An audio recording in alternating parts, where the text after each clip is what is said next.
5 August Abu সাইদের মৃত্যুর মধ্য দিয়ে বাংলাদেশকে আল্লাহ তাআলা যে স্বাধীনতা দিয়েছেন, আবু সাইদ মৃত্যুর সামনে দাঁড়িয়ে আমাদেরকে শিখিয়ে দিয়েছেন কখনো কখনো মৃত্যুকে বরণ করে নেওয়ার মাঝে অধিক কল্যাণ আছে। একজনের আত্মবিসর্জনের পরিবর্তনের ঢেউ লেগে যেতে পারে পুরো জাতির চিন্তা চেতনায়। মাজলুমের খুন থেকে জ্বলে উঠতে পারে বিপ্লবের মশাল। এই মশালকে ধারণ করে বাংলার তৌহিদি জনতা একবার যদি নামতে পারো, আল্লাহু আকবারের ধ্বনি উচ্চারণ করে আল্লাহু আকবারের নাম নিয়ে যদি একবার ডাকতে পারো, আগামীর দিনে বিজয় তোমাদের জন্য নিশ্চিত। এই বিজয়কে কেউ ঠেকাতে পারবে না, পারবে না। কথা কোন ঠিক কিনা? আমার সাথে কারা কারা একমত? আল্লাহ তাআলা দরবারে দিয়ে হাত তুলে দেখাও।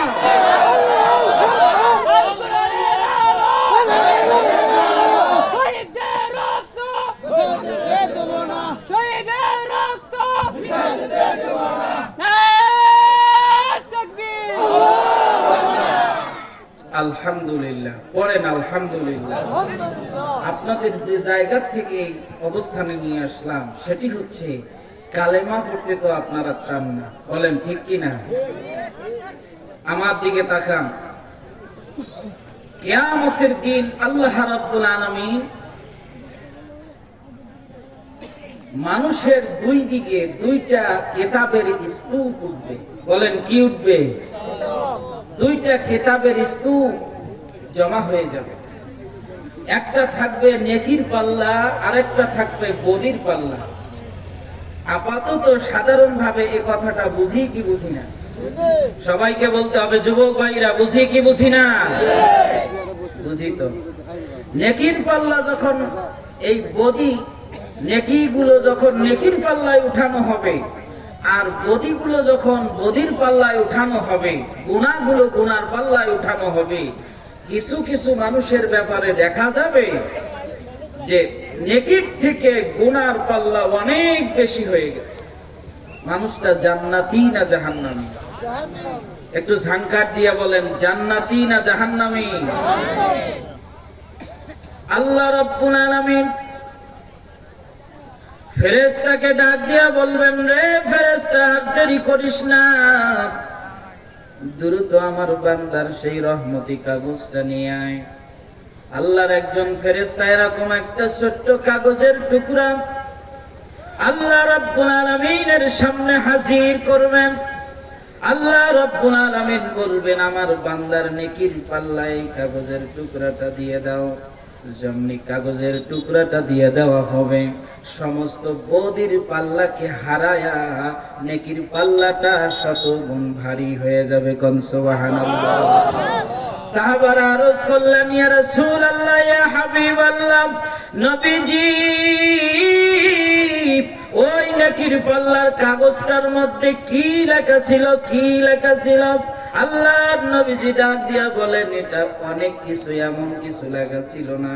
ওখানে লেখা ছিল লা ইলাহা ইল্লাল্লাহ।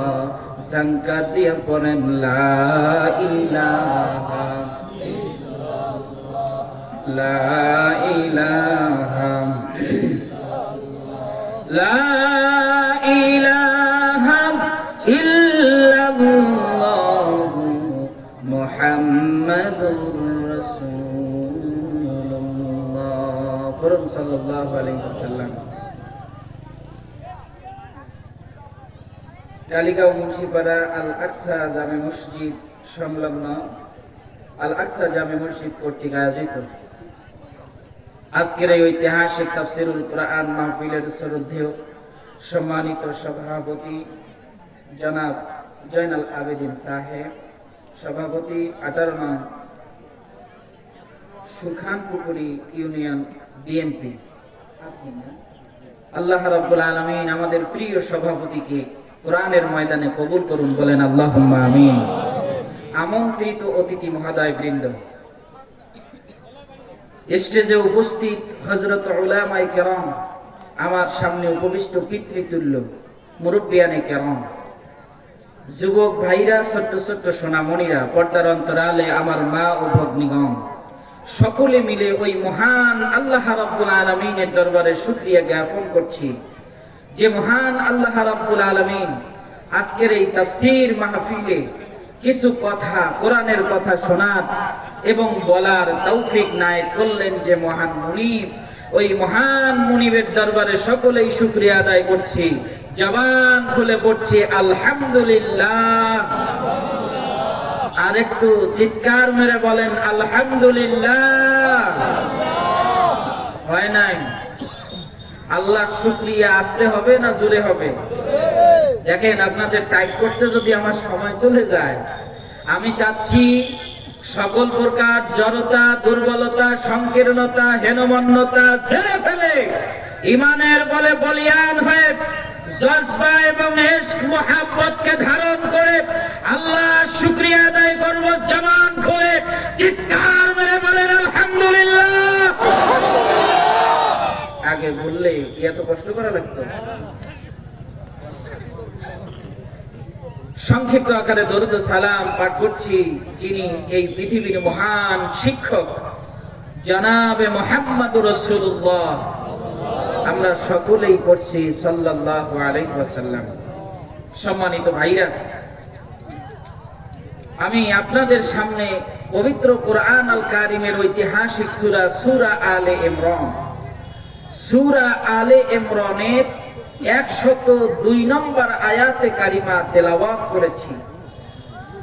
এমন একটি সময় আপনাদের সামনে আজ কথা বলতে এসেছি যে সময় বসনিয়া, চেচনিয়া, আলজেরিয়া, ফিলিপিন, ফিলিস্তিন, মায়ানমার তথা ভারতবর্ষ সহ গোটা পৃথিবীর মুসলমানরাই আজ সব থেকে বেশি নির্যাতিত, নিপীড়িত, নিষ্পেষিত।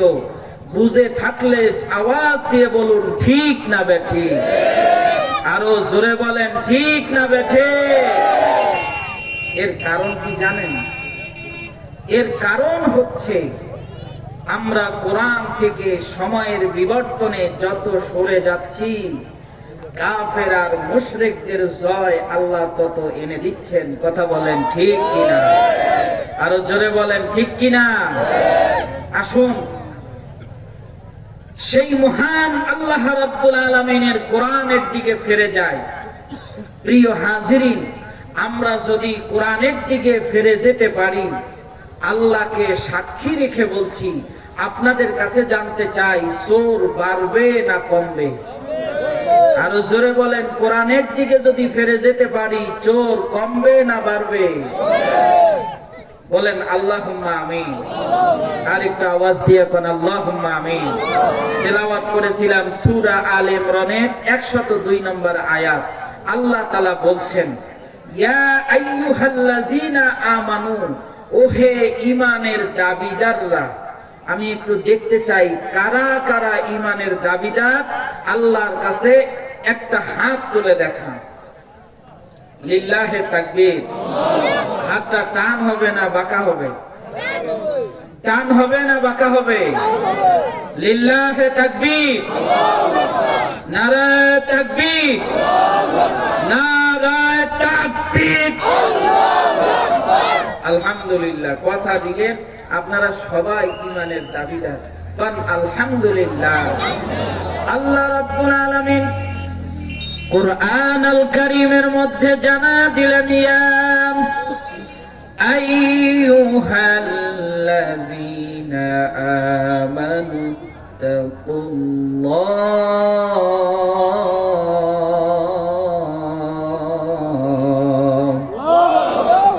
আল্লাহ রাব্বুল আলামিন জানা দিচ্ছেন, ওহে ঈমানের দাবিদাররা, আমি আল্লাহ রাব্বুল আলামিন তোমাদের প্রতি নির্দেশ জারি করলাম।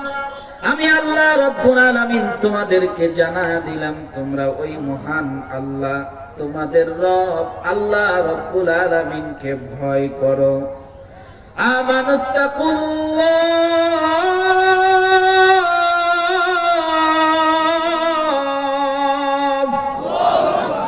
আমি রবকে ভয় করো।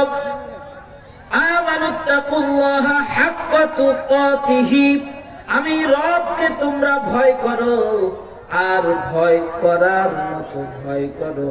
ওয়ালা তামুতুন্না ইল্লা ওয়া আনতুম মুসলিমুন, প্রকৃত মুসলমান না হয়ে কবরে আসিও না। জোরে কোন আল্লাহুম্মা আমিন।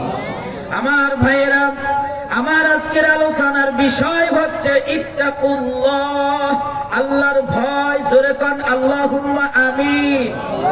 আর একটু আওয়াজ দিয়ে বলেন আল্লাহুম্মা আমিন।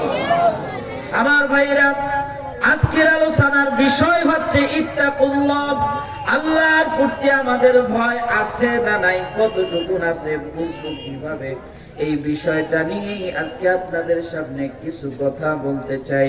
আল্লাহ আমার জবান থেকে যেন এর উপরে কিছু কথা বলার তৌফিক দান করেন। আল্লাহুম্মা আমিন।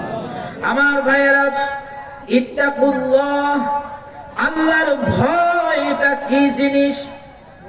আল্লাহর নবী মুহাম্মদুর রাসূলুল্লাহ সাল্লাল্লাহু আলাইহি ওয়াসাল্লাম বর্ণনা করলেন, আল্লাহ রাব্বুল আলামিন যতগুলো বিষয়কে নিষিদ্ধ ঘোষণা করেছেন, আল্লাহ রাব্বুল আলামিন যতগুলো বিষয়কে নিষেধ করেছেন, এই নিষেধকৃত প্রত্যেকটা বিষয়কে ঘৃণা ভরে প্রত্যাখ্যান করার নাম হলো আল্লাহর প্রতি তাকওয়া। জোরে কোন আল্লাহুম্মা আমিন। আল্লাহ রাব্বুল আলামিন যে যে বিষয়গুলোকে নিষেধ করেছেন, আল্লাহর নিষেধকৃত এই বিষয়গুলোকে ঘৃণা ভরে প্রত্যাখ্যান করার নাম হলো আল্লাহর ভয়। বোঝা যায় কি যায় না? আরেকটা আওয়াজ দিয়া বলেন, বোঝা যায় কি যায় না? আমার ভাইরা, আল্লাহ রাব্বুল আলামিন আমাদের প্রতি, আল্লাহ রাব্বুল আলামিনের কোরআনের ভিতরে নিষেধকৃত এরকম আয়াতের সংখ্যা দিয়েছেন 500টা। বলেন কয়টা? আর একটু জোরে বলতে হবে, কয়টা? আল্লাহ রাব্বুল আলামিন 500 আয়াত নাযিল করে বান্দার প্রতি নিষেধাজ্ঞা জারি করেছেন। যতগুলো বিষয়কে আল্লাহ তাআলা নিষেধ বলেছেন, এর মধ্যে অন্যতম একটি বিষয় হচ্ছে সুদ খাওয়া। সুদ খাওয়া হালাল না হারাম? আর একটু জোরে বলেন, সুদ খাওয়া হালাল না হারাম? এই সুদ খাওয়া হারাম এই কথাটা জানি না কে? একটু হাত তোলেন দেখি। আমার বিশ্বাস সুদ খাওয়া হারাম এই কথাটা জানি না। বাংলার জমিনে এমন একটা মুসলমান খুঁজে পাওয়া যাবে না। আমার বন্ধুগণ, সুদ খাওয়া হারাম এটা জানার পরেও আমরা সুদের সাথে সম্পৃক্ত আছি না নাই? আর একটু জোরে বলেন, আছি না নাই? খুব কম মানুষ আছে যারা সুদের সাথে সম্পৃক্ত। অধিকাংশ মানুষ আজকে সুদের সাথে লিপ্ত হয়ে আছে। সকালবেলা হলেই দেখা যায় কিস্তির লোক বাইরে দাঁড়িয়ে আছে। কথা কোন ঠিক কিনা? আমার ভাইরা, কোনো না কোনো ভাবে আমরা সুদের সাথে সম্পৃক্ত হয়ে আছি। আল্লাহ রাব্বুল আলামিন জানায়া দিলেন, ওয়ামান আদা ফাউলাইকা আসহাবুন নারি হুম ফিহা খালিদুন।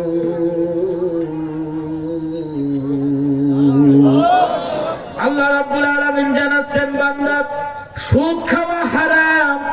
এই হারামটা হারাম জানার পরেও যারা সুদ খায়, এই সুদখোরদের জায়গা হলো জাহান্নাম। বলেছেন কে?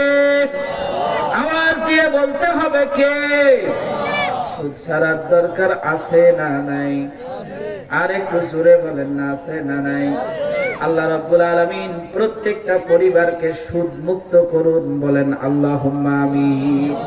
আমার ভাইরা, লক্ষ্য করেন, এইভাবে কিয়ামত পর্যন্ত যদি সুদের বিরুদ্ধে কথা বলি, এটা বাস্তবায়ন হবে না? হবে না কি বলেন? এই কথাটা যদি আজকের স্টেজে না বলে আমার পার্লামেন্ট থেকে যদি ঘোষণা হয়ে যেত আজ থেকে সুদ খাওয়া হারাম, পার্লামেন্ট ঘোষণা করলো সুদ খাওয়া যাবে না, বিশ্বাস করেন বাংলার জমিনে এমন কোন মায়ের বেটা নাই সুদের সাথে সম্পৃক্ত হয়। কথা কোন ঠিক কিনা? এজন্য শুধু এখানে আওয়াজ তুললে হবে না, ও বন্ধু, আওয়াজ তুলতে হবে বাড়ি থেকে পার্লামেন্ট পর্যন্ত। কোরআন চাই। বলেন ঠিক কিনা? আল্লাহর কোরআন পরিবার থেকে পার্লামেন্ট পর্যন্ত চলে যেত, পার্লামেন্টারিয়ানরা যদি কোরআন দিয়ে দেশটাকে পরিচালনা করত, ওয়াল্লাহি সুদের জায়গায় যাকাত ভিত্তিক অর্থনৈতিক ব্যবস্থা চালু হয়ে যেত। বলেন ঠিক কিনা? আজ থেকে নিয়ত করতে হবে, আগামী দিনে সমর্থন জানাতে হলে জানাবো ইসলামিক সমর্থন জানাবো। কারণ আল্লাহুম্মা আমিন, জোরে কোন না আল্লাহুম্মা আমিন। এই সুদের ব্যাপারে কথা শুধু আজকের না, কথা কোন ঠিক কিনা? সুদের ব্যাপারে মসজিদের মেম্বার থেকে শুরু করে ওয়াজের মঞ্চ থেকে তাবলীগ জামাত সাথী ভাইদের বিভিন্ন কর্মকাণ্ডে এই সুদের আলোচনা হয় কি হয় না? এরপরেও সুদকে কি দূরে ঠেলে দেয়া গেছে? আরো জোরে বলেন গেছে? এজন্য এখন প্রয়োজন, সময় এসেছে, আপনারা যদি সমর্থন জানাতে পারেন, ওয়াল্লাহি আল্লাহর কসম, পার্লামেন্ট থেকে যদি ঘোষণা হয় আজ থেকে যদি কেউ সুদের সাথে সম্পৃক্ত হয়, বেশি নাই 1 বছর জেল হবে। 1 বছর জেলের ভয়েও সুদের ভোট দিয়ে হাঁটবে না। কথা কন ঠিক কিনা? এজন্য আওয়াজ তুলুন, এভাবে নয়, বরং এমন সমর্থন জানান যেটার মধ্য দিয়ে সুদ নিষিদ্ধ ঘোষণা পার্লামেন্ট থেকে হবে। কথা কোন ঠিক কিনা? পার্লামেন্টে কোরআন দেখতে চাই কি চাই না? আরো জোরে বলেন, চাই কি চাই না? ইনশাআল্লাহ আমাদের বাংলাদেশ 5 আগস্ট স্বৈরাচারের পালানোর মধ্য দিয়ে আল্লাহ রাব্বুল আলামিন এই জমিনকে কোরআনের জন্য উর্বর করে দিয়েছেন। কথা কোন ঠিক কিনা? আরো জোরে বলতে হবে ঠিক কিনা? আমরা যদি একবার ময়দানে নামতে পারি, ওয়াল্লাহি আল্লাহর কসম, আল্লাহর কোরআনকে সামনে নিয়ে একবার যদি ময়দানে নামতে পারি, কোরআনের বিষয় আসবে। কোন বাতিল শক্তিটাকে ঠেকাতে পারবে না। কথা কোন ঠিক কিনা?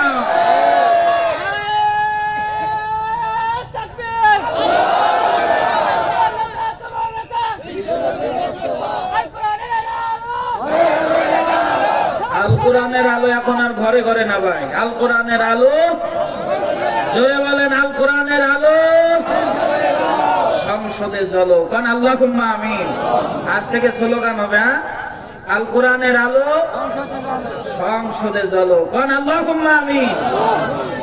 আমার ভাইরা, আমি আলোচনা রাখছিলাম ইত্তাকুল্লাহ, ভয় থাকবে কার? জোরে বলেন, ভয় থাকতে হবে কার? আল্লাহর ভয় যদি কলিজায় থাকতো, বিশ্বাস করেন একটা মানুষও সুদের সাথে সম্পৃক্ত হতে পারত? আরো জোরে বলেন, পারত?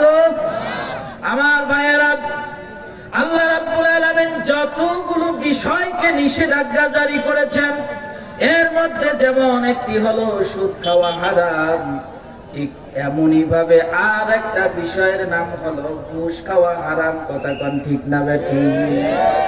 ঘুষ আমাদের সমাজে আছে না নাই? গত 15টা বছর আমরা দেখেছি মেম্বারের কাছে সাইন নিতেও ঘুষ লাগে কি লাগে না? আরো জোরে কোন লাগে কি লাগে না?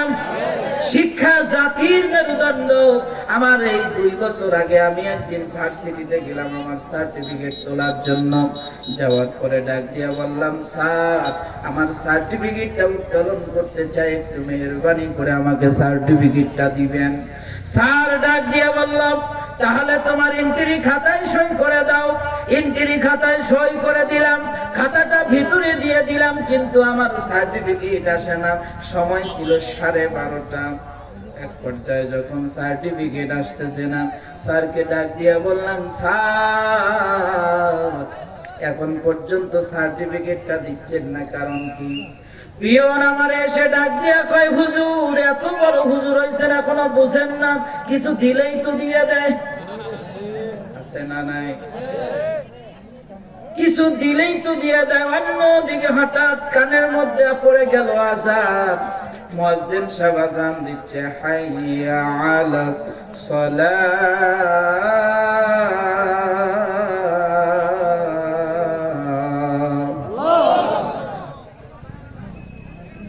টাকা দেখলাম যিনি আমাকে সার্টিফিকেট দিবেন ওই স্যার এবার উঠে দাঁড়াচ্ছেন। ডাক দিয়ে বললাম, স্যার যার কোথায় আমার সার্টিফিকেটটা কি দিবেন না? আমারে ডাক দিয়ে কয়, হুজুর আজান পড়ে গেছে, আপনার কানে কি আজান যায় না? নামাজ পড়তে যাব।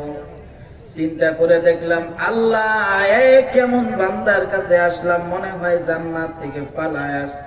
সুদ ছাড়া ঘুষ ছাড়া আমার সার্টিফিকেট দিচ্ছে না, আর বেটা যাচ্ছে নামাজ পড়তে। কথা কোন ঠিক কিনা? আমার ভাইয়েরা, রন্ধে রন্ধে ঘুষ চলে গেছে। বিশ্বাস করেন, হৃদয়ে যদি আল্লাহর ভয় থাকতো, কোন ঘুষের ব্যাপার স্যাপার থাকতো? আরো জোরে বলেন, থাকতো? আল্লাহর কোরআন দিয়ে যদি পার্লামেন্ট চলতো, ঘুষের কোন ব্যাপার স্যাপার থাকতো? আমার ভাইরা, একটু লক্ষ্য করুন, আল্লাহর হৃদয়, আল্লাহর ভয় যদি হৃদয়ের মধ্যে থাকতো, যেমন সুদ নামক এরকম বিষয় থাকতো না, ঘুষ নামকও এরকম কোন বিষয় থাকতো না। ঠিক একই ভাবে আর একটি আল্লাহর বিধান হচ্ছে, আল্লাহর নিষিদ্ধ বিধান হচ্ছে পরকীয়া করা। সমাজে আছে না নাই? পরকীয়া সমাজে আছে না নাই? কার কার বাড়িতে আছে একটু হাত তোলেন দেখি। আলহামদুলিল্লাহ। তাহলে তো এই ওয়াজটা দরকার নেই নাকি? কোন আছে? আমার ভাইরা, আপনারাও অস্বীকার করলেও বাস্তবতা ভিন্ন। যদি দেখতে চান তাহলে ভার্সিটি গুলোতে যান, বুঝতে পারবেন পরকীয়া কারে কয়। একবার মাসিক একটি পত্রিকায় তথ্য এলো, একজন প্রশাসনের ভাই, উনি দেখছেন পার্লামেন্টের সামনে প্রায় ৩০-৩৫ বছরের একজন যুবক আর যুবতী হাত ধরে একজনের হাতের উপর আরেকজন হাত দিয়ে গল্প করছে। কথা বুঝতে পারছেন? একজনের হাতের উপর আরেকজন হাত দিয়া এক জায়গায় বসে পার্লামেন্টের অপোজিটে কথা বলছে। প্রশাসন গিয়ে বলছে, ভাই আপনাদের গল্পে কোনো বাধা দিব না, কিন্তু আমার জানার বড় ইচ্ছা হচ্ছে তোমরা কি হও, তোমরা কে?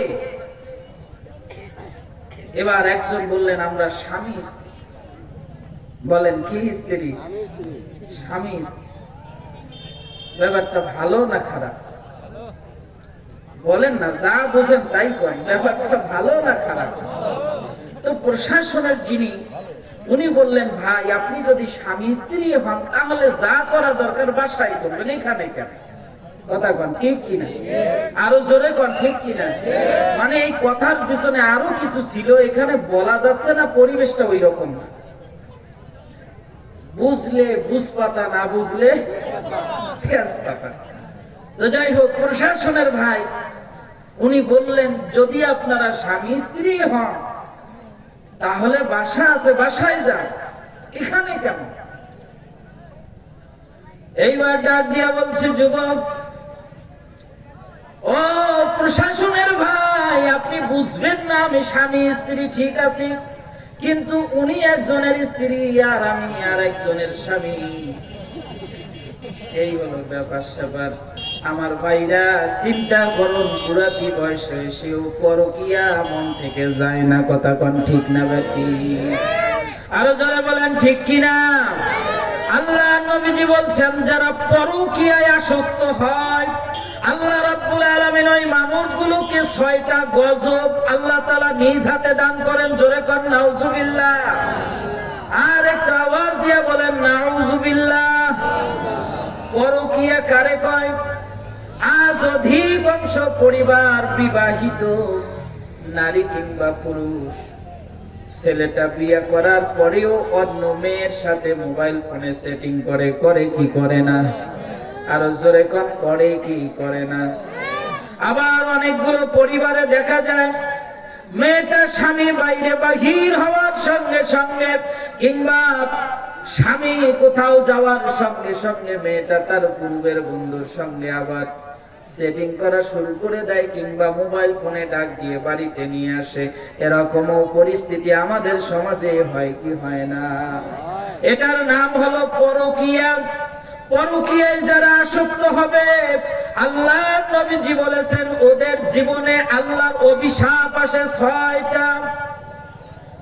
দুনিয়াতে বেঁচে থাকতে আল্লাহ রাব্বুল আলামিন তাদের জন্য 3টা গজব, 3টা অভিশাপ নাযিল করেন। আর ওই ব্যক্তি যখন ইন্তেকাল করে, দুনিয়া থেকে বিদায় নিয়ে চলে যায়, দুনিয়া থেকে বিদায় নেওয়ার পরে তার উপর গজব আসে 3টা। সাহাবারা আরজ করলেন, ইয়া রাসূলুল্লাহ, ইয়া হাবিবাল্লাহ, নবীজি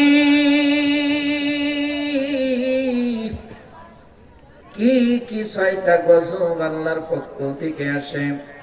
আল্লাহর নবীজি জানায়া দিলেন, 1 নম্বর গজব হলো আল্লাহ রাব্বুল আলামিন যে ব্যক্তি, যে পুরুষ কিংবা মহিলা পরকীয়ায় আসক্ত থাকে, আল্লাহ প্রথম গজব হিসাবে ওই ব্যক্তি, ওই পুরুষ কিংবা মহিলার চেহারা থেকে আল্লাহ নূর কেড়ে নিয়ে তার নূর নষ্ট করে দিয়ে চেহারাটা বিশ্রী করে দেন। নাউজুবিল্লাহ। 1 নম্বর গজব আল্লাহ তাআলার সেটি হচ্ছে তার চেহারা থেকে নূর উঠে যায় আর চেহারাটা বিশ্রী যিনি করে দেন তিনি কে? আরো জোরে বলেন, তিনি কে? 2 নম্বর গজব, 2 নম্বর আল্লাহর পক্ষ থেকে লানত হচ্ছে আল্লাহ রাব্বুল আলামিন ওই পরিবারে যত ইনকাম আসুক না কেন, আল্লাহ রাব্বুল আলামিন ওই পরিবার থেকে রহমত উঠায় নেন। জোরে কর নাউজুবিল্লাহ, আরো জোরে কর নাউজুবিল্লাহ। আল্লাহ রাব্বুল আলামিন ওই পরিবারের জীবনটাকে সংকীর্ণ করে দেন। আল্লাহ কোরআনে বলেন, ওয়ামান আরাদা আন যিকরি ফাইন্না লাহু মাঈশাতান দঙ্কা। জোরে কোন আল্লাহু আকবার। আমার ভাইয়েরা, আল্লাহ রাব্বুল আলামিন বলেন, যারা আল্লাহর স্মরণ থেকে মুখ ফিরিয়ে নেয়, আল্লাহ রাব্বুল আলামিনের স্মরণ থেকে যারা মুখ ফিরিয়ে নেয়, আল্লাহর নিষিদ্ধ কাজগুলোর দিকে যারা ধাপিত হয়, এই মানুষগুলোর জন্য আল্লাহর পক্ষ থেকে আল্লাহ রাব্বুল আলামিন নিজ দায়িত্বে তার চলার জীবনকে আল্লাহ তাআলা সংকীর্ণ করে দেন। সাহাবারা আরজ করলেন, ইয়া রাসূলুল্লাহ, ইয়া হাবিবাল্লাহ, সংকীর্ণ জীবন কি? আল্লাহর নবীজি বললেন, যত টাকা ইনকাম করুক না কেন, পরিবারে যিনি বরকত দিবেন না তিনি কে? আরে জোরে কোন, তিনি কে? আমার ভাইয়েরা, একটু সামনের দিকে অগ্রসর হচ্ছি। আল্লাহ নবীজি বললেন, 3 নম্বর দুনিয়াতে তার জন্য শাস্তি। যে ব্যক্তি পরকীয়ায় আসক্ত হবেন, আল্লাহ রাব্বুল আলামিন তার জন্য 3 নম্বর শাস্তি হিসাবে, 3 নম্বর গজব হিসাবে আল্লাহ রাব্বুল আলামিন তার হায়াত থেকে আল্লাহ কিছু হায়াত কেটে নেন। জোরে কন্না নাউজুবিল্লাহ। তার জীবনে আল্লাহ তাআলা যত হায়াত দিয়েছেন, এই হায়াত থেকে আল্লাহ কিছু হায়াতকে কেটে নেন। ওয়াকাল মৃত্যু যিনি দেন তিনি কে? আরেকটু জোরে বলেন, তিনি কে? আল্লাহ নবীজি ডাক দিয়ে বললেন, ওই ব্যক্তি যখন মৃত্যুবরণ করেন, মৃত্যুবরণ করার পরে আল্লাহ রাব্বুল আলামিন আরো 3টা শাস্তি আরোপ করেন। 1 নম্বর শাস্তি হলো, মুফাসসিরিনে কেরাম বর্ণনা করেন, 1 নম্বর শাস্তি হলো আল্লাহ রাব্বুল আলামিন ওই ব্যক্তির জন্য রাগান্বিত থাকেন। জোরে কর নাউজুবিল্লাহ। ওই ব্যক্তির জন্য যিনি রাগান্বিত থাকেন তিনি কে? আরো জোরে কর না, তিনি কে? আপনারা কথা বলতে চান না কেন? আল্লাহর নাম নিলে কি গুনাহ হবে? জোরে কর না ভাই, আল্লাহর নাম নিলে গুনাহ হবে? সাউন্ড সিস্টেম বেশ কমে দিয়ে ইকো একটু বাড়ায়। আমার বলটা, আমার ভাইয়া লক্ষ্য করুন, 1 নম্বর তার উপর অভিশাপ হলো আল্লাহ রাব্বুল আলামিন ওই ব্যক্তির উপরে রাগান্বিত হন। চিন্তা করুন, কোন ব্যক্তির উপরে যদি ওই মহান রব্বুল আলামিন রাগান্বিত হন, ওই কপালের মতো কপাল পোড়ার কপাল বাংলার জমিনে হতে পারে না। কথা কোন ঠিক কিনা? আরো জোরে কোন ঠিক কিনা?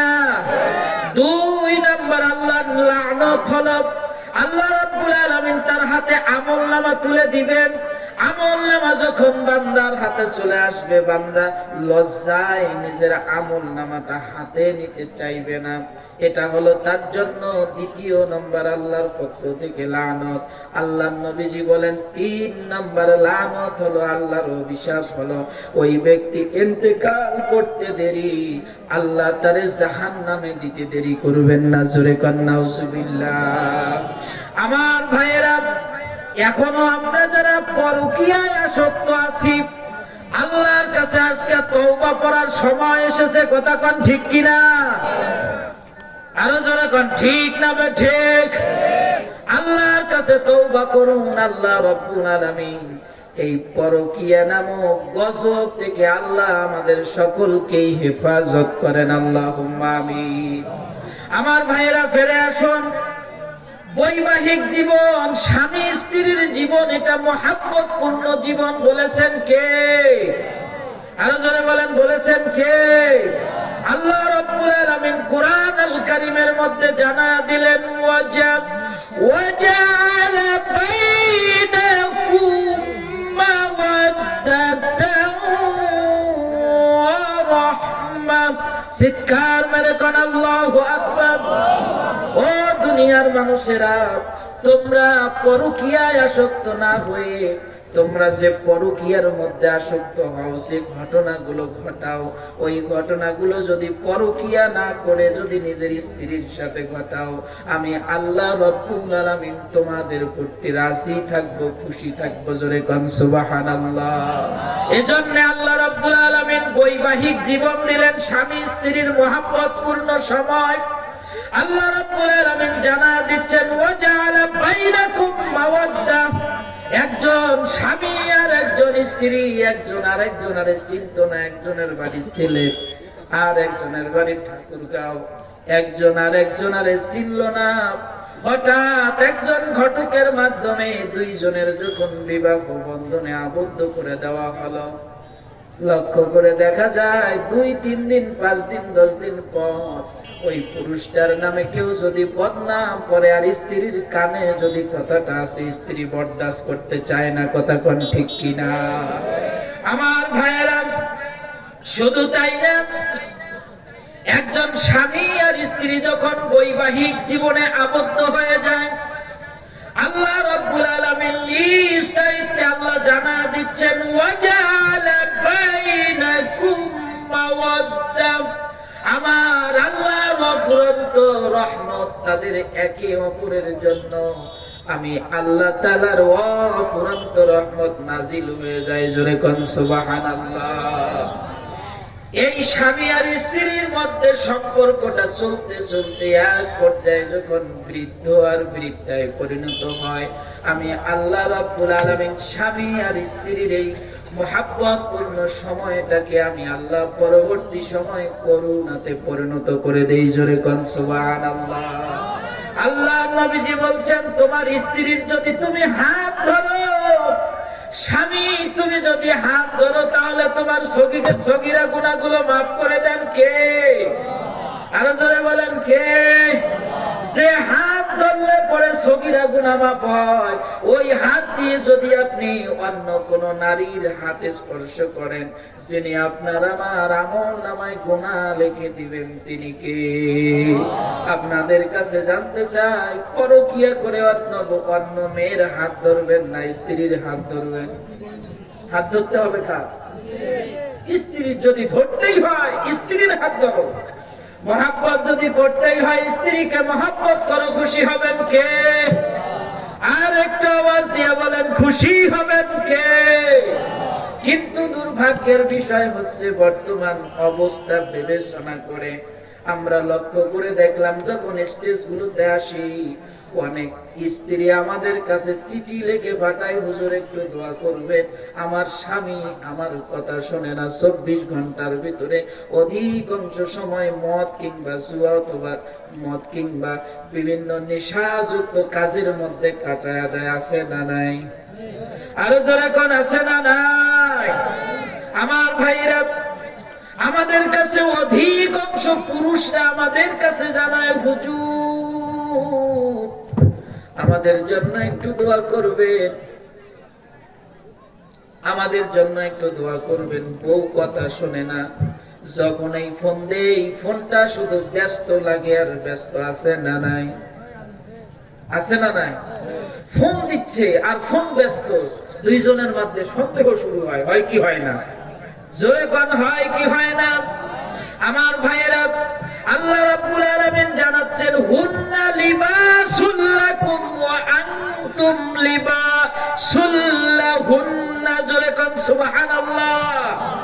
আল্লাহ রাব্বুল আলামিন জানাচ্ছেন, পবিত্র কোরআনের মধ্য দিয়ে জানাচ্ছেন, স্বামী হচ্ছে স্ত্রীর ভূষণ আর স্ত্রী হলো স্বামীর ভূষণ। অর্থাৎ পর্দার মতো, পোশাকের মতো স্ত্রীর জন্য স্ত্রী হলো স্বামীর পোশাক আর স্বামী হলো স্ত্রীর পোশাক। জোরে কোন সুবহানাল্লাহ। আল্লাহ রাব্বুল আলামিন জানাচ্ছেন হুন্না লিবাসুল লাকুম ওয়া আনতুম লিবাসুল লাহুন্না। পোশাক যেমন পরিধান করলে নিজের ইজ্জত ঢাকা যায়, নিজের মান সম্মান রক্ষা করা যায়, প্রত্যেকটা নারীর উপরে আল্লাহ নির্দেশ দিলেন, ও মায়েরা তোমরা হচ্ছে পুরুষদের ইজ্জত ঢাকার, ইজ্জত সম্মান ঢাকার বস্তু। সুতরাং ও মারা, একজন মা আর একজন মায়ের কাছে গিয়ে তোমার স্বামীর এমন কোন গোপন কথা কিংবা খারাপ কথা, যে কথাগুলো শুনলে তোমার স্বামী কষ্ট পাবে, তোমার স্বামীর মান ইজ্জত হানি হবে, এই কথাগুলো বলা যাবে? জোরে কোন যাবে?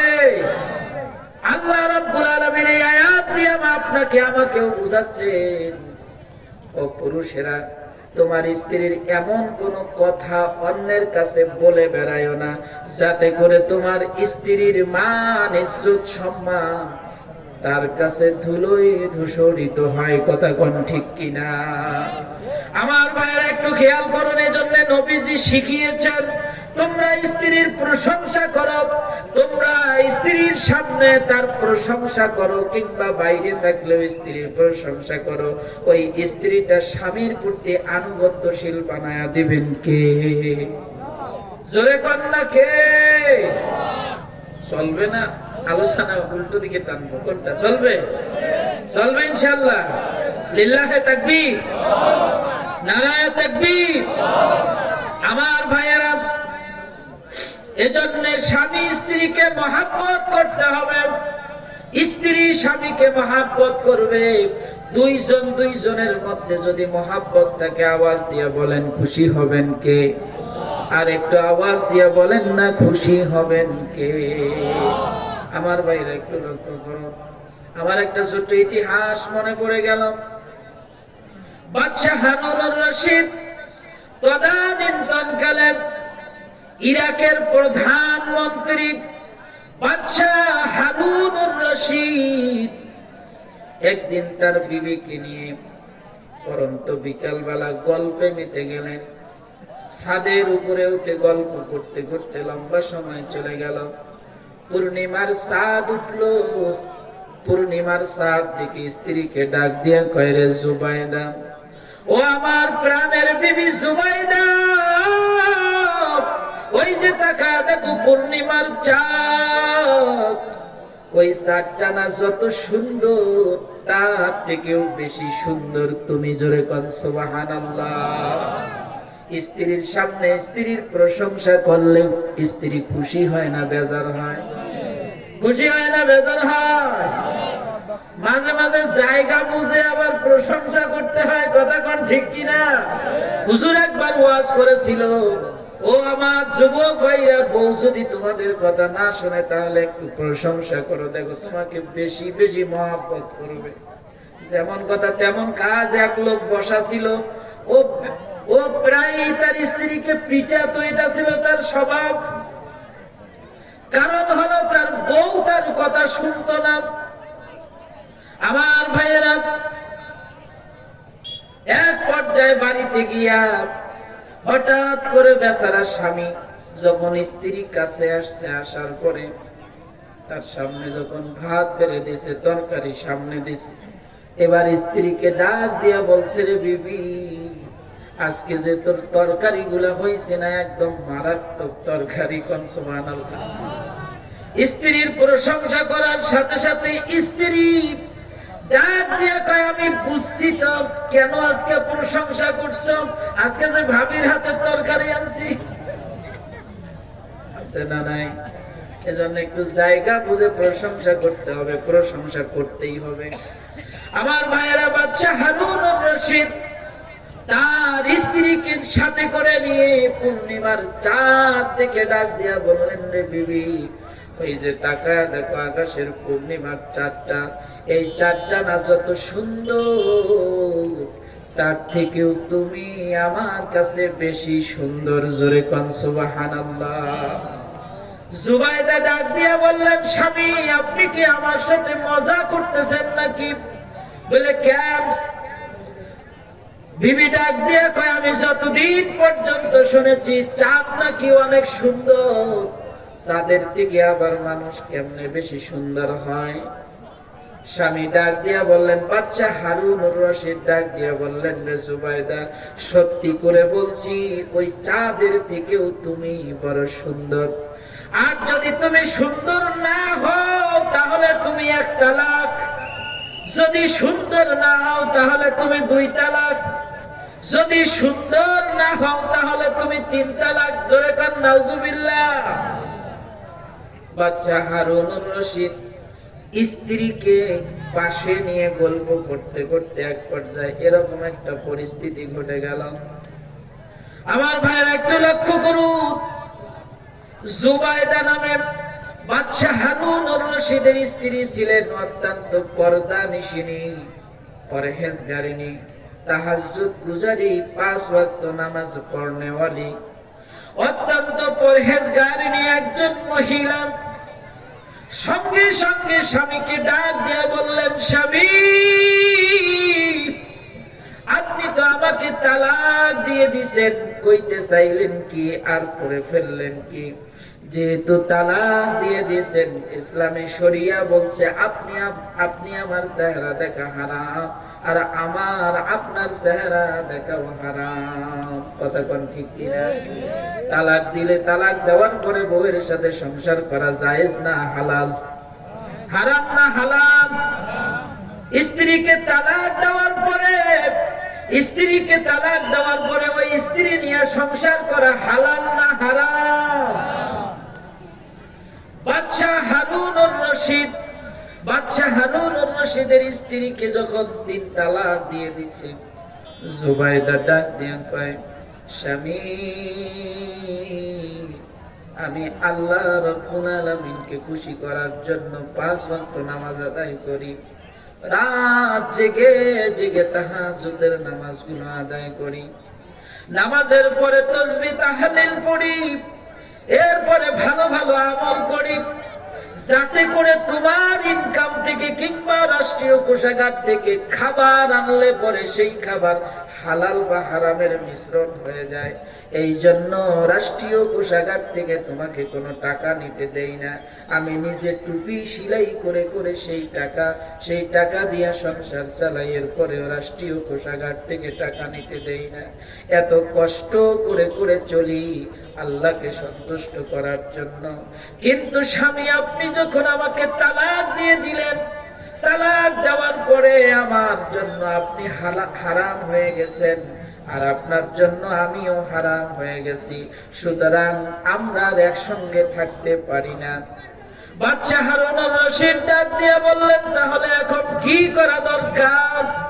জুবাইদা ডাক দিয়ে বললেন, জুবাইদা ডাক দিয়ে বললেন, ও আমার প্রাণের স্বামী, এখন যদি আপনি এই পরিস্থিতি থেকে বাঁচতে চান তাহলে ইরাকের যত বড় বড় আলেম আছে তাদেরকে ডাকেন, ওরা যে ফতোয়া দেবে ফতোয়ার ভিত্তিতেই আজকের এই সমাধান আসবে। আমার ভাইয়েরা, বাদশা হারুন রশিদ অ্যানাউন্স করে দিলেন, গোটা ইরাকের ভিতরে যত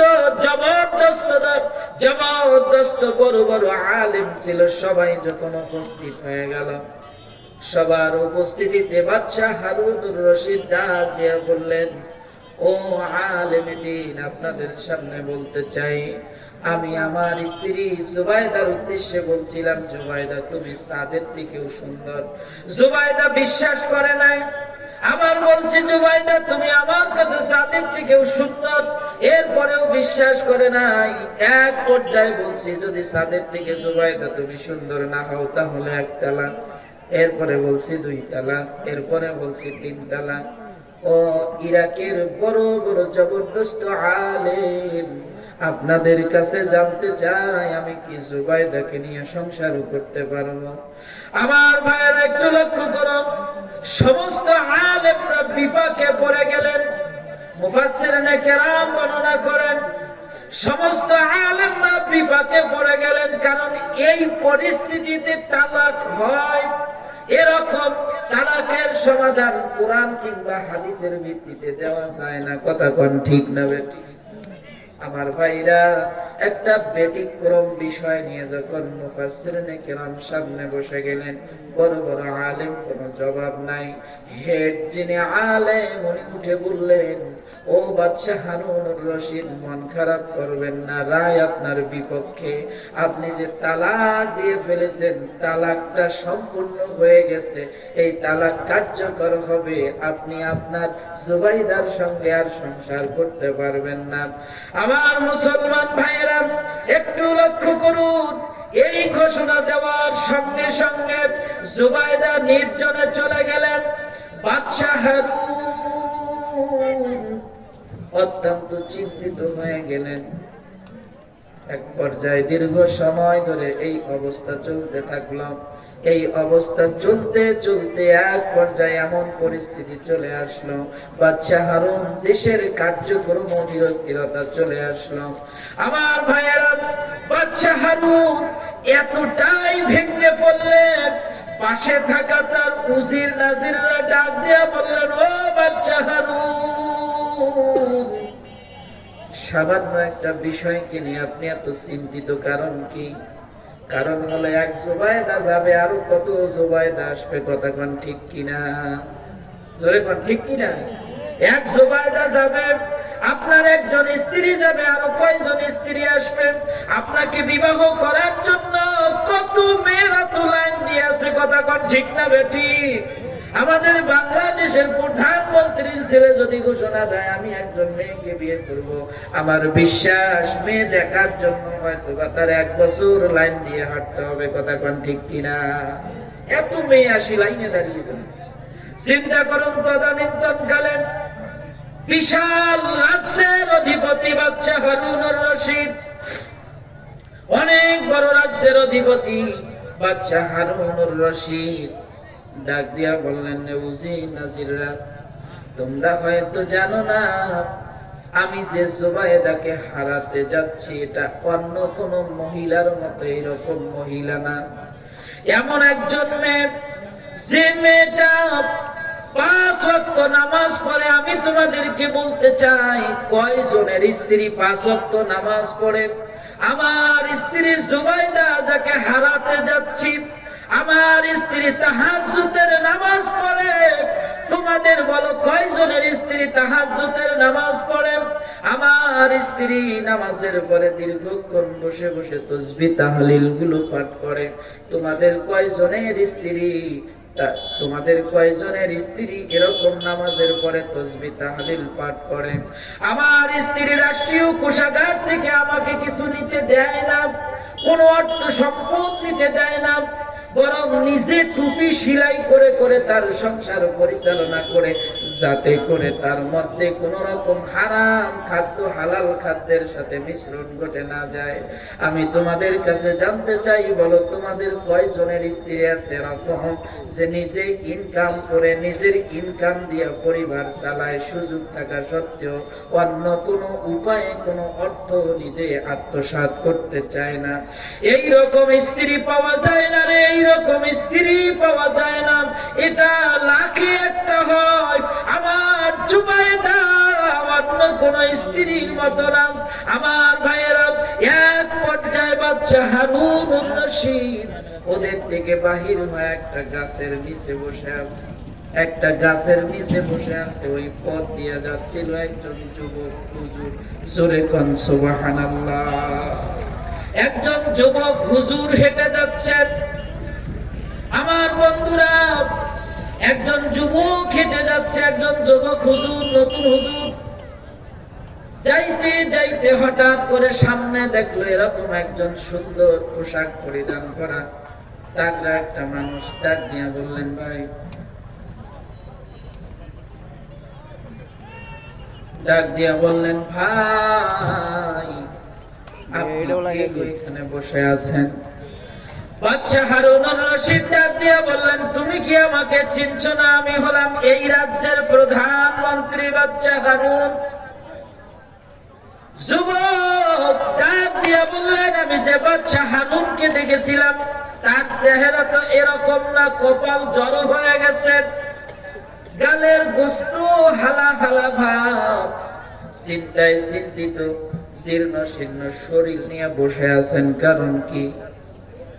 এইবার বাচ্চা ডাক দিয়া কয়, তোমার মতো কত বড় বড় হুজুররা আমার এই বিষয়টা নিয়ে বসে ফতোয়ার সমাধান দিতে পারে নাই, তোমারে কি বলবো? হুজুর ডাক দিয়া বললেন, বাদশা একটু বলে দেখুন না, কখনো কখনো সিংহের দরজায় ইঁদুরের প্রয়োজন হয় কি হয় না? জোরে কোন, হয় কি হয় না? আমার ভাইয়েরা, ছোট্ট হুজুর ডাক দিয়ে বললেন, বাচ্চা একটু বলে দেখেন, যদি পারি তো সমাধান দেওয়ার চেষ্টা করব। আমার ভাইরা, এক পর্যায়ে বাচ্চা হারুনুর রশিদ যখন খুলে বললেন, ছোট্ট হুজুর ডাক দিয়ে কয়, ও বাচ্চা হারুনুর রশিদ, সমাধান আমার কাছে আছে, চিন্তার কোনো কারণ নাই।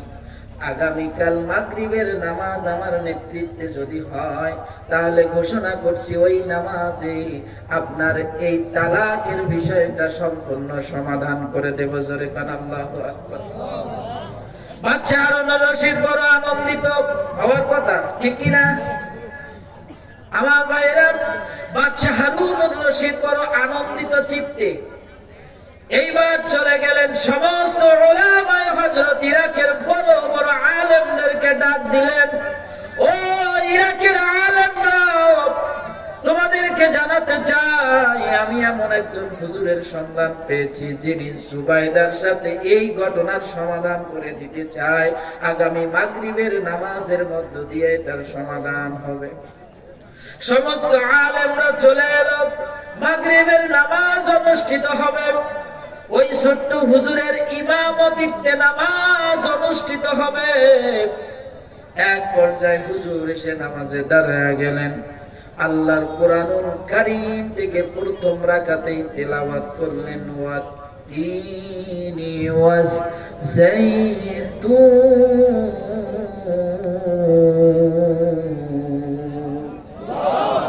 ওয়া তুরি সিনিন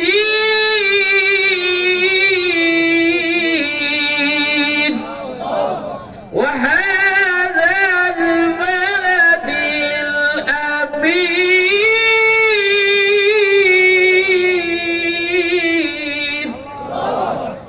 লাকাদ খালাকনাল ইনসান।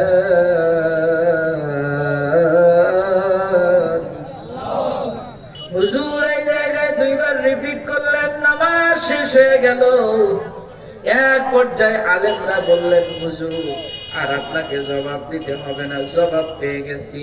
আল্লাহ রাব্বুল আলামিন এখানে কোরআনুল কারীমের মধ্যে বলছেন, লাকাদ খালাকনাল ইনসান, আমি মানুষকে সুন্দর অবয়ব দিয়ে, সুন্দর আকৃতি দিয়ে আমি আল্লাহ বান্দাকে সৃষ্টি করেছি।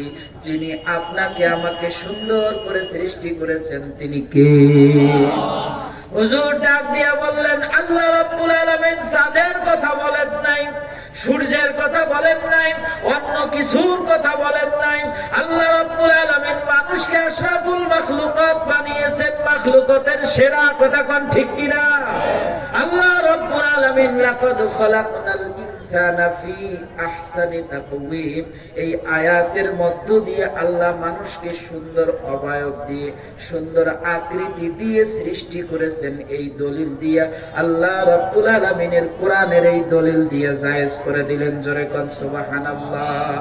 আমার ভাইরা, যে কারণে এই কথাটা আপনাদের কাছে বললাম, আমার বিষয় ছিল পরকীয়া। কথা কোন ঠিক কিনা? আজ অনেক নারী পুরুষ আমরা পরকীয়ায় আসক্ত। এই আসক্ততার কারণে আমাদের জীবনটা নষ্ট হয়ে যাচ্ছে, যিনি আমাদের উপর বেজার হয়ে যাচ্ছেন। আজকের এই সৌন্দর্যতা আল্লাহ আপনাকে দিয়েছেন, ঠিক একদিন এই সৌন্দর্যতা আপনার কাছ থেকে চলে যাবে। কথা বলেন ঠিক না ঠিক? যদি আল্লাহর ভয় কলিজায় থাকে, আল্লাহর কসম করে বলি আমাদের মধ্যে কোনো ধরনের পরকীয়া জায়গা পেতে পারে? কোন পরকীয়ায় আমরা আসক্ত হতে পারি? বিশেষ করে মা বোনদের কানে আমার আওয়াজ যাচ্ছে, মা বোনেরা স্বামীর প্রতি আনুগত্যশীল হও, স্বামীর প্রতি মহব্বতশীল হও। যিনি খুশি হবেন তিনি কে? আল্লাহর নবীজি মেরাজে চলে গেলেন, তাকায়া দেখলেন অনেকগুলো নারী জাহান্নামে জ্বলছে। সাহাবাদের সামনে বর্ণনা করলেন, সাহাবারা আরজ করলেন, ইয়া রাসূলুল্লাহ তাদের অপরাধ কি? আল্লাহর নবীজি ডাক দিয়ে বললেন তাদের অপরাধ ছিল দুইটা। বলেন কয়টা? ও মা বোনেরা, আপনাদের কর্ণদ্বারে আমার আওয়াজ চলে যাচ্ছে। অধিকাংশ নারীরা দুই কারণে আল্লাহর জাহান্নামে যাবে। এক নাম্বার কারণ হলো কথায় কথায় অভিশাপ দেওয়া। এক নাম্বার কারণ হলো কথায় কথায় অভিশাপ দেওয়া। কথা কোন ঠিক না ঠিক? আমাদের সমাজে মা বোনদেরকে দেখা যায় কথায় কথায় অভিশাপ দেয়, বলে তোর সংসারে ঝাঁটার বাড়ি। কথা কোন ঠিক কিনা? এমন করে নানা ভাবে অভিশাপ দেয়। সন্তানেরা একটু দোষ করলেই অভিশাপ দেয়, আসল বিছিয়াও অভিশাপ দেয়। দেয় কি দেয় না?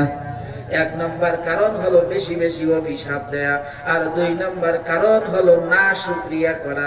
স্বামী যদি পছন্দ করে কোনো কিছু আনে, তাহলে ওটার প্রতি অশুকরিয়া করে। অন্যের বউয়ের জন্য অন্য কেউ কিছু এনেছে, ওটাকে এনে খোটা দেয়। আর স্বামীর ইনকাম থেকে যেটা তিনি তার ইনকাম থেকে তার স্ত্রীর জন্য মহাব্বত ভরা মন নিয়ে কিনে এনেছেন, ওটার প্রতি খুশি না হয়ে বরং তার অন্য স্ত্রীর যেটা দেখলো ওটার প্রতি বেশি আসক্ত হয়ে যায়। অর্থাৎ স্বামীর দেওয়াটার প্রতি বেশি বেশি অশুকরিয়া করার কারণে যিনি জাহান্নামে পাঠায়া দিবেন তিনি কে? আরো যারা বলেন তিনি কে? আল্লাহ রাব্বুল আলামিন বুঝার তৌফিক দান করেন। কোন আল্লাহুম্মা আমিন। আমার বিষয় ছিল ইত্তাকুল্লাহ।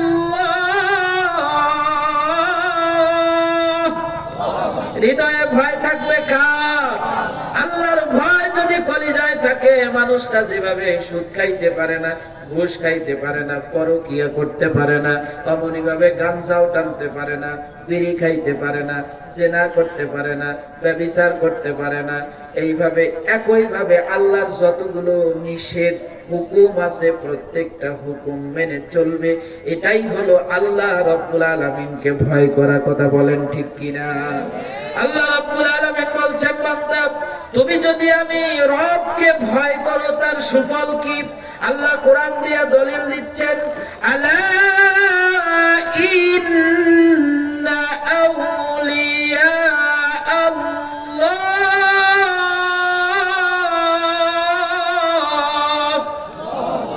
আল্লাহ রাব্বুল আলামিন জানা দিচ্ছেন, বান্দারে তুমি যদি আমি রবকে ভয় করতে পারো, আমি আল্লাহ রাব্বুল আলামিন ঘোষণা করে দিলাম আমি তোমার বন্ধু।